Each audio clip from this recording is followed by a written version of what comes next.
Hello guys, welcome back to my channel and welcome to the new video. As you can see from the thumbnail, today we are going to talk about scholarships through which you can come to Japan other than MEXT. So in today's video I will tell you about 3 scholarships like that, and those are like important scholarships, like very good as MEXT, and we are gonna cover about that.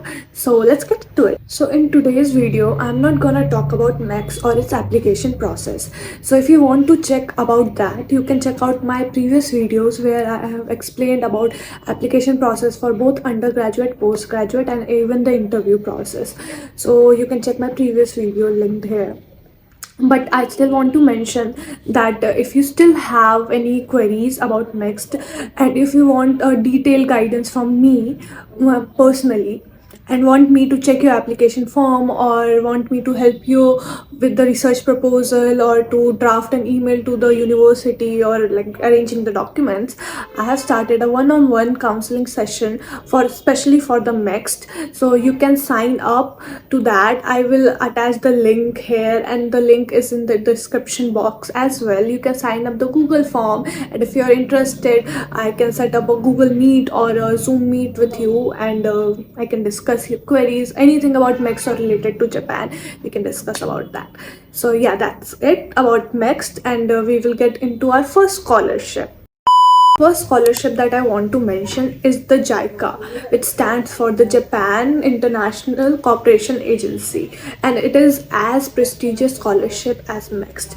It provides you all the benefits. So the benefits of it will give you visa support, it will give you it will cover your tuition fees for the university, and it will provide you a stipend, and it will give you a housing allowance as well, and with that it will cover your airfare ticket. So it is as prestigious as MEXT, but the main factor of it is that it does not accept a large number of application. It accepts like only 10 or 15 seats, they only have that. So yeah. So talking about the eligibility criteria, who is eligible for the scholarship? So one of the main important factor is that you have to come to Japan to pursue your postgraduate. You cannot apply as an undergraduate. So for education, you have to have an undergraduate degree already, then you can apply for JICA. And the other thing is that you have to already apply to a Japanese university and get an application, like acceptance from them, and then you can apply to JICA. It's not like MEXT embassy recommended form that you apply to MEXT and then apply to Japanese university. It's something like MEXT university recommended form. Like first you approach to the university, you get an acceptance from the university, and then you apply to the scholarship to JICA or to MEXT. So it is similar like that. So you have to have acceptance form, and if you have a Japanese proficiency language test, you can also submit that. And for age, you need to be around 40 years by April 1st 2026. So if you apply this year 2025, you can go to Japan on by 2026.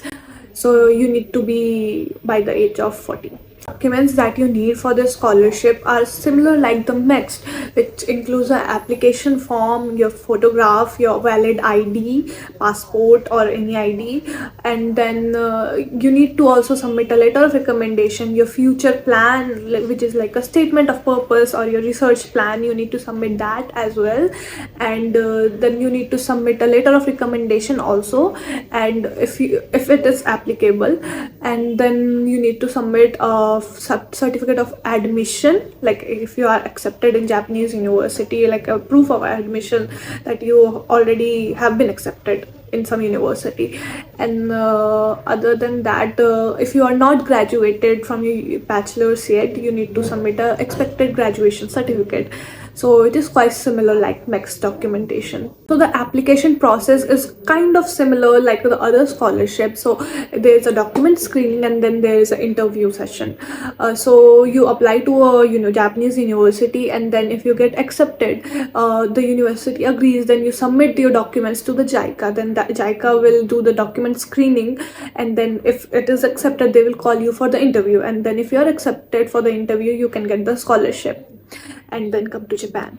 So the timeline for the scholarship is for this year, for 2025, the application was in September 2024. So for 2026, the application is going to be in September 2025. So keep an eye on that. And as I mentioned, that they don't accept a large number of application, so the seats are quite limited. So you have to give your best. For the benefits are like they will provide you airfare allowance, and they will give you a living allowance of 4 to 5,000 yen per day. So you can calculate that how much it will be. And they will give you a moving allowance when you come to Japan. So it's like a starting month of allowance of around 100,000 yen, which is like 1 lakh yen. So they will give you to start your life in Japan as well. MEXT don't give that, so it's like a very good point. And another good benefit that I think that MEXT doesn't provide and JICA does is that they will give you a moving cost allowance. So if when you move to an apartment, you will have to give a lot of money for the moving cost. So they will cover it around 164k or to 200k. So this is very great benefit that JICA provides you. So even though they select like very small number of people, they give you great benefits. And it's like that, it's just like MEXT that you will have to do your masters or PhD under them, and that is it. Scholarship is JASSO, Japanese Student Service Organization scholarship. So this is not a long-term scholarship like JICA or MEXT. It is a short-term exchange scholarship, but it can last up to 1 year, and it is applicable for all undergraduate college of training, postgraduate, as well as to special like COT students. So for the eligibility criteria for this scholarship, you need to be selected by a Japanese school first, and then you can apply for this scholarship like JICA. But the main criteria is that you have to return back to your home country and continue your study. So it is like an exchange program scholarship. So the main criteria is that you should be accepted by Japanese school under the student exchange program, and other exchange agreement with your home school. And then you should be eligible for student visa, and upon the termination of the scholarship, you should return to your home school and complete your studies. And the stipend for this is going to be 80,000 Japanese yen per month. It is not as much as JICA or MEXT, but since it is a short-term program, it's not bad also. Process for this is that your application must go through a Japanese school screening criteria first, and then if they select it, they will send you the document to the JASSO, and then JASSO will finally decide whether to give you scholarship or not, and they will revert back to your home school, and then you will get the notification. I have linked the official website for this in the link of description. You can check that out, check the link, and the detailed application process and the PDF is given there, so you can check that out. And for the timeline for the scholarship is not like any mention the specific timeline. It starts like every school has their different designated time, so it does depend from school to school and university to university. So this is like about the second scholarship, which was JASSO. So the third scholarship that I want to mention is private funded scholarship. The other two were government funded. This one is the largest private funded scholarship, and it is very good. So the name of the scholarship is Rotary Yoneyama Memorial Foundation, or the Memorial Scholarship. So the benefits of the scholarship is that they will provide you with the airfare, they will provide you with the stipend, and the stipend is like 100,000 for undergraduate and 140,000 yen. 140,000 yen for masters, and PhD is also something similar like that. PhD is also 140,000 yen, so it's like 1 lakh yen for undergraduate, 1,40,000 yen for masters and doctors. It will give you stipend, and then but your school fees and the admission fees is not included in that.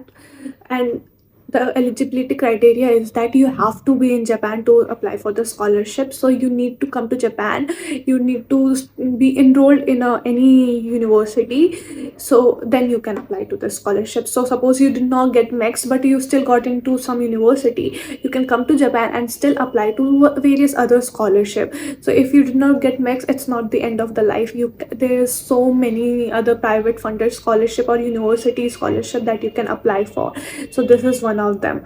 So the application process, I will explain it. The application process, I want to mention the eligibility criteria of this scholarship.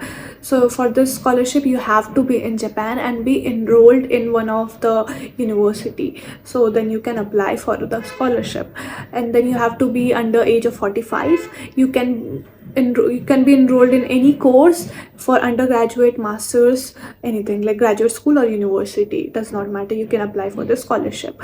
And the application process is that I have linked the official website in the link description box, so you can check that out. You need to submit the application form there. You can download the application form from there, and there is all the list of documents that you need to submit. So the main documents that you need is the application form, and both for graduate as well as undergraduate you need to submit a research proposal, a research plan. So for for undergraduate you don't need to submit a research plan, but here you need to submit a research plan for undergraduate as well.